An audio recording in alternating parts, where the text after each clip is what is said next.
तेल की कमी हो रही है, एलपीजी की कमी हो रही है पूरी दुनिया में, लेकिन इसके बाकी क्या असर भी होंगे। आज की दुनिया डिजिटल नेटवर्क पर टिकी हुई है, इसलिए कहा जाता है कि अब आटा नहीं बल्कि डेटा ज्यादा जरूरी हो गया है।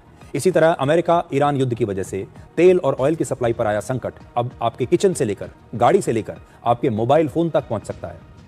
इसे ऐसे समझिए कि हमारे देश में टेलीकॉम कंपनियों की संस्था डिजिटल इंफ्रास्ट्रक्चर प्रोवाइडर्स एसोसिएशन का यह कहना है कि एलपीजी की कमी से मोबाइल टावर्स बनाने का काम बंद हो सकता है और केंद्र सरकार से मोबाइल टावर के लिए एलपीजी की सप्लाई बहाल किए जाने की उन्होंने अपील की है। यह संस्था देश में 5G नेटवर्क के विस्तार पर भी काम कर रही है। मोबाइल फोन के टावर्स को बनाने में एलपीजी का इस्तेमाल होता है। एलपीजी से टावर के स्टील स्ट्रक्चर को गर्म किया जाता है और फिर उस पर जिंक की परतें चढ़ाई जाती हैं। इससे टावर लंबे समय तक टिके रहते हैं और हर मौसम में नेटवर्क को हमारे मोबाइल फोन तक पहुंचाते हैं।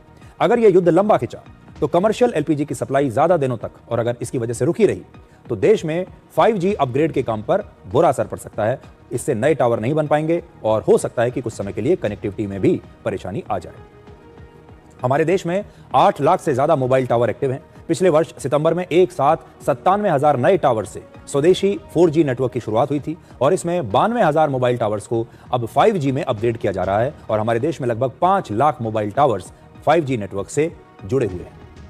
अब एक छोटा सा ब्रेक के बाद आपको बताएंगे कि आज लोकसभा स्पीकर ओम बिरला के खिलाफ विपक्ष का अविश्वास प्रस्ताव खारिज हो गया और आज ही राहुल गांधी ने एक बार फिर कहा कि संसद में उन्हें बोलने नहीं दिया जाता। ये पूरी कहानी संसद की